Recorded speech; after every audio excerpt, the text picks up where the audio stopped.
Hello दोस्तों, आज हम उपस्थित हैं एक नए टॉपिक के साथ। आज इस सेशन में हम देखेंगे कि हम इमेजेस को एक्सेल में कैसे एक्सपोर्ट कर सकते हैं।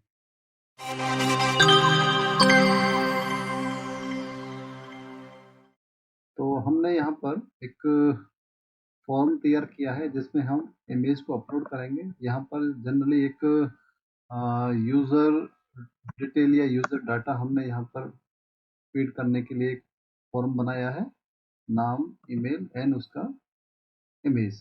ठीक है, तो यहाँ से हम जैसे ही यहाँ हम फॉर्म फिल करेंगे, सेव करेंगे, देन ये डाटाबेस में सेव होगा। देन इधर हमारा ये टेबल जो है, इधर हमारा रिकॉर्ड शो होगा। देन हम यहाँ से एक्सपोर्ट कर पाएंगे। तो यहाँ से अभी हम यहाँ से एक्सपोर्ट जैसे करेंगे तो record not found, select correct data range. Okay, तो हम यहाँ पहले रिकॉर्ड क्या करेंगे, हम फीड करेंगे। यहाँ हमने सपोज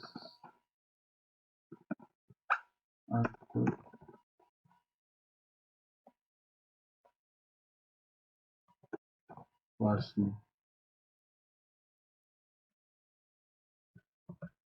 ओके, एंड यहाँ पर हमने ईमेल दे दिया और यहाँ हमने उसकी इमेज सेलेक्ट की। दोस्तों यहाँ पर हमने कुछ इमेजेस हमने प्री डिफाइंड, जिनका साइज हमने ऑलरेडी ले रखा है। तो साइज है हमारा 80 बाई 100, आपको दिख रहा होगा डायमेंशंस में 80 बाई 100। तो हमने यहाँ पर इसको सिलेक्ट किया और यहाँ हमने इसको सेव कर दिया। ठीक है दोस्तों, तो हमारा ये अभी यहाँ शो हो रहा है। हमने इसको डेटाबेस के साथ में हमने यहाँ पर इसको फेच कर लिया है। इसके अंदर एक रिकॉर्ड इसमें फॉर्म दिखा रहा है अंकुर बाश ने, और ये हमारी इमेज का पाथ है जहाँ पर हमारी इमेज स्टोर है। तो हमारी इमेज कहाँ स्टोर है, यहाँ पर ऐसे इमेजेस के अंदर हमारा ये एक रिकॉर्ड फाउंड हुआ है। यहाँ से जो इमेज वहाँ डिस्प्ले हो रही है। ओके दोस्तों, यहाँ पर एक रिकॉर्ड फाउंड हो गया है। एक दूसरा रिकॉर्ड और हम यहाँ पर चल कर देखते हैं।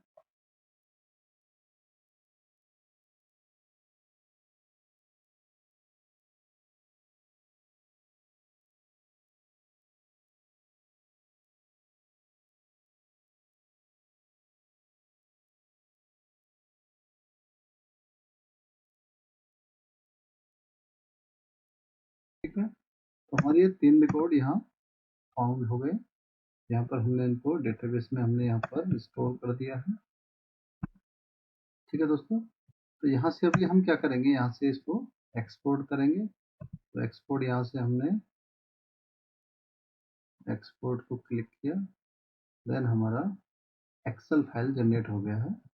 और यहाँ हम जैसे इसको ओपन करेंगे,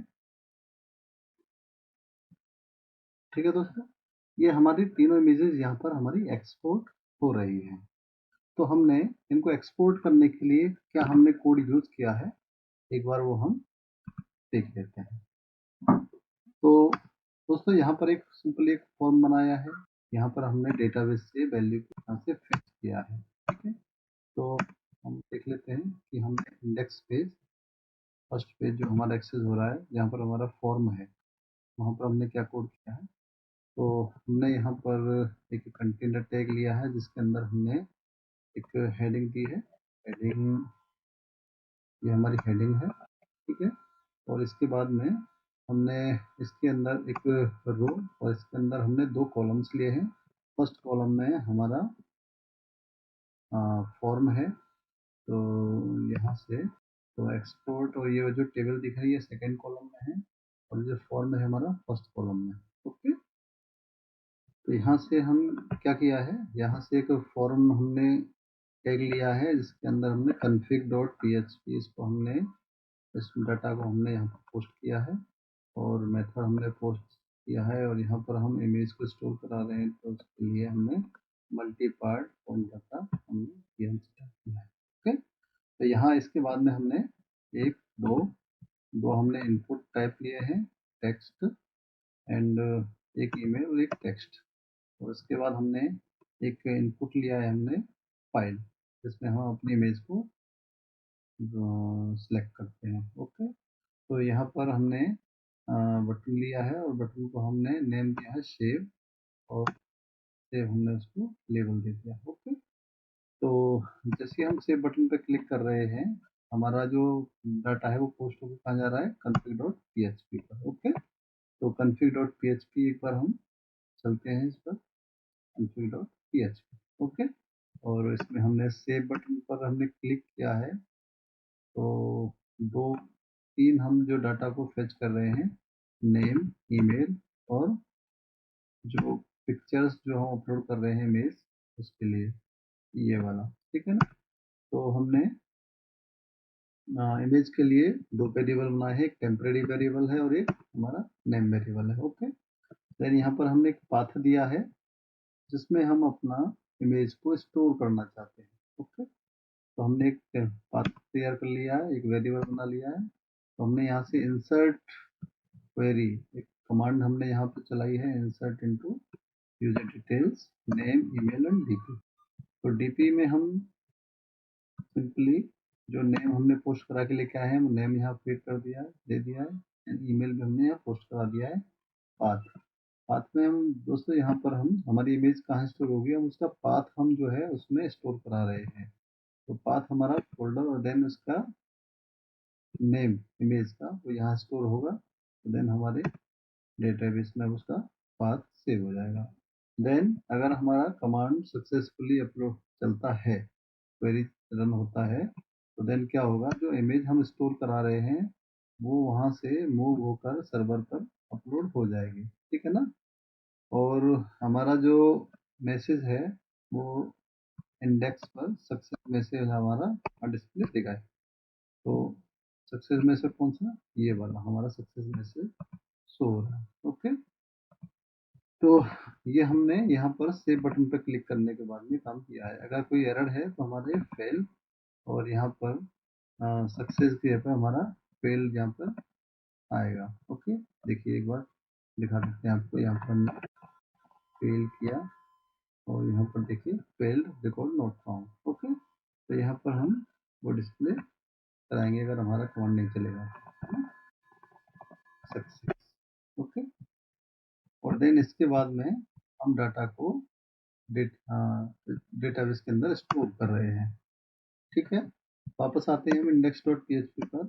इसके बाद हमने इधर टेबल लिया है डाटा को फेच कराने के लिए, वो देख लेते हैं। यहाँ पर हमने 3 कॉलम्स लिए हैं टेबल के अंदर, और यहाँ पर हमने डाटा को सिलेक्ट किया है डेटाबेस के अंदर से, और यहाँ पर हमने व्हाइल लूप लगाने के बाद नेम, ईमेल एंड इमेज, तीनों को हमने क्या किया है, वहाँ से सिलेक्ट किया है डेटाबेस के अंदर से। और फिर यहाँ पर हमने क्या किया, इनको इको कर दिया है तीनों कॉलम्स में, कॉलम 1, कॉलम 2, कॉलम 3, इनमें हमने डाटा को पोस्ट कर दिया है। ठीक है दोस्तों, इसके बाद में अगर वहाँ पर कोई रिकॉर्ड फाउंड नहीं है तो देन हमारा रिकॉर्ड नॉट फाउंड का मैसेज वहाँ दिखाई देता है। ओके, तो अभी हमारे पास में 3 रिकॉर्ड्स हैं, तो तीनों रिकॉर्ड्स वहाँ हमारे शो हो रहे हैं, अंकुर वार्ष्णेय, जयप्रकाश कुमार एंड भूपेंद्र, तो 3 हमारे यूजर्स हैं, तो हमारे सक्सेसफुली दिखाई दे रहे हैं। देन हमने अब क्या किया है, ये हमने डिस्प्ले कराने का काम भी कर लिया, इंसर्ट करने का काम भी कर लिया। देन हम देखते हैं एक्सपोर्ट करने का। तो हम यहाँ से जैसे हम एक्सपोर्ट कर रहे हैं, यहाँ पर हमने एक फॉर्म टैग लिया था और यहाँ पर एक बटन ली थी एक्सपोर्ट टू एक्सेल। तो एक्सपोर्ट हमने एक नाम दिया था उस बटन को। तो एक्सपोर्ट डाटा के अंदर हम यहाँ आ जाते हैं। तो हमने यहाँ पर एक एसक्यूएल कनेक्शन यहाँ पर पहले से बना रखा है, डेटाबेस कनेक्शन। हमने पहले यहाँ पर एक वेरिएबल बना दिया है आउटपुट का। ठीक है दोस्तों, और उसके बाद हमने एक कंडीशन चलाई है अगर एक्सपोर्ट की, तो हम जैसे एक्सपोर्ट पे क्लिक कर रहे हैं वैसे यहाँ पे एक सिलेक्ट क्वेरी चलेगी, और जो कि यूजर डिटेल वाली टेबल को सिलेक्ट करेगी। हेडिंग रो जो है हमारी वो यहाँ हमने उसको डिफाइन कर दिया है। ठीक है, तो नेम, ईमेल एंड फोटोज। ठीक है, तो दोस्तों यहाँ पर हमने व्हाइल लूप के अंदर हमने यहाँ पर डाटा को फेच करा लिया है और फेच कराने के बाद में हमने स्टोर किया है डाटा के अंदर। और कौन कौन से हमने कॉलम्स को लिया है, नेम, ईमेल एंड डीपी। हमने 3 कॉलम्स को वहाँ से हमने फेच किया है। ओके, तो हमने यहाँ पर एक वेरिएबल लिया है, आउटपुट वेरिएबल, और हमने इसमें एक रो तैयार किया है जिसमें हमारा रिकॉर्ड डिस्प्ले होगा। तो हमने एक रो में हमारा क्या क्या डिस्प्ले हो रहा है, नेम, ईमेल एंड यहाँ पर इमेज। ओके, और देन इसके बाद में हमने यहाँ पर आउटपुट वेरिएबल पुनः हमने लिया है और यहाँ पर हमने इसको टेबल को क्लोज किया है। ओके, यहाँ तक ठीक है। इसके बाद हमने जो एक्सेल है उसको एक्सपोर्ट कराने के लिए हमने यहाँ पर हेडर्स यूज किए हैं। ठीक है, तो उन हेडर्स को हम यहाँ से इस तरह से यूज कर सकते हैं। फाइल का नाम हम यहाँ पर डाल सकते हैं कि हमें जो एक्सपोर्ट करेंगे उस फाइल का नाम क्या होगा। ठीक है ना, यहाँ पर दे सकते हैं। तो दोस्तों यहाँ पर फिर हमने एक जो आउटपुट के अंदर हमने जो टेबल्स बनाई हैं, जो रिकॉर्ड हम व्हाइल लूप के थ्रू डिस्प्ले करा रहे हैं, उस को हमने किया है आउटपुट को। ठीक है, और यहाँ इसके बाद में अगर हमारा कोई रिकॉर्ड नहीं है देन हमारा ये चलेगा। ठीक है, इसके अंदर एक दो बातें और इसमें ध्यान देने वाली बात है कि हमने यहाँ पर जो ये जो पाथ हमने दिया है यूआरएल, ये पाथ को देना कंपलसरी है, क्योंकि अगर मैं इसको कट कर लेता हूँ और इसको हम सेव कर देते हैं पुनः,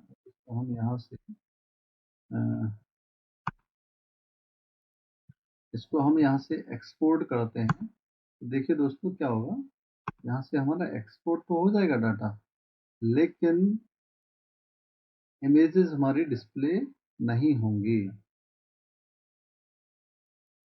तो देखिए दोस्तों, हमारा यहाँ रिकॉर्ड तो हमारा यहाँ डिस्प्ले हो गया, एक्सपोर्ट हो गया, लेकिन हमारा जो इमेज है वो एक्सपोर्ट नहीं होया, क्योंकि उनको पाथ नहीं मिला उनको कि हमारा इमेज कहाँ स्टोर है। ठीक है, तो उनको हम पाथ सेट करने के लिए क्या करते हैं, हम ये यूआरएल जो हमने अभी कट किया है उसको हम एंटर कर देते हैं। तो ये यूआरएल हमारा देना कंपलसरी है। ठीक है ना, तो अभी हम इसको पुनः एक बार सेव करके और एक्सपोर्ट पे हम क्लिक करते हैं, तो देन देखिए दोस्तों,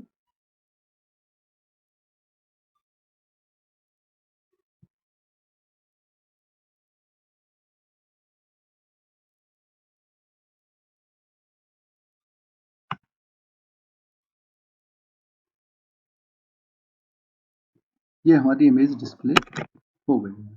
ठीक है, अब देखिए इसमें एक दो बातें जो इसमें जो ध्यान देने वाली बातें हैं, तो वो क्या है, ये जो इमेज वाला जो सेल है इसकी विड्थ और हाइट ये हमने कैसे सेट किया। ठीक है, और इमेजेस का साइज हमारा इतना कैसे आया। तो हमने क्या किया यहाँ पर, सबसे पहले जो इमेज हम यहाँ पर डिस्प्ले जो सिलेक्ट कर रहे हैं, उन इमेजेस को हमने क्या किया है, एक फिक्स साइज दिया है। तो हमने फिक्स साइज क्या दिया है, देखिए इसमें आपको दिख रहा होगा दोस्तों, 18x100। हमारे सभी इमेजेस को हमने प्री डिफाइंड 18x100 हमने यहाँ पर दिया है। तो हम सेल का जो साइज है वो क्या करेंगे, उससे थोड़ा सा हम ज़्यादा रखेंगे। इसलिए हमने क्या किया है, जो इमेजेस का साइज है उससे ज़्यादा हमने थोड़ा सा सेल का साइज हमने बढ़ाया है। तो हमने यहाँ पर सेल की जो विड्थ है वो क्या लिए, 90px, और हमारे इमेज का साइज कितना है, 80px, यानी हमने 10px हमने एक्स्ट्रा लिया है।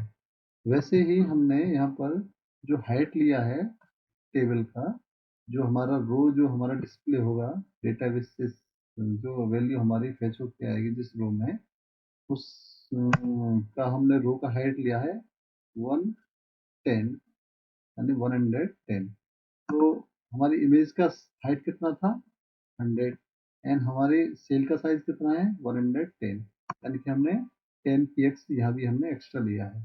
तो हमने 10px हमने हाइट और विड्थ में दोनों में हमने ज़्यादा लिया है, इसलिए हमारा जो इमेज है वो प्रॉपरली सेल में दिखाई दे रहा है। लेकिन हमने क्या किया है, इमेज को प्री डिफाइंड हमने साइज दे दिया है और यहाँ पर हमने सेल का साइज डिफाइन कर दिया है। हम प्रॉपरली हम अपनी इमेज को एक्सपोर्ट कर पा रहे हैं। ओके, देन यहाँ से हम एक रिकॉर्ड और हम आपको ऐड करके दिखा देते हैं। तो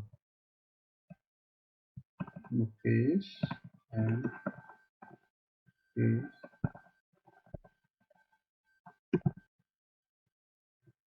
ओके, देन यहाँ पर हमने सेव किया।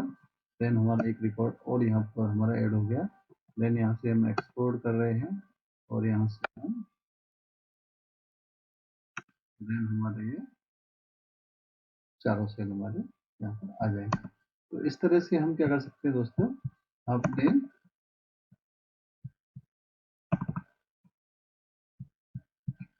डाटा को एक्सेल में एक्सपोर्ट कर सकते हैं।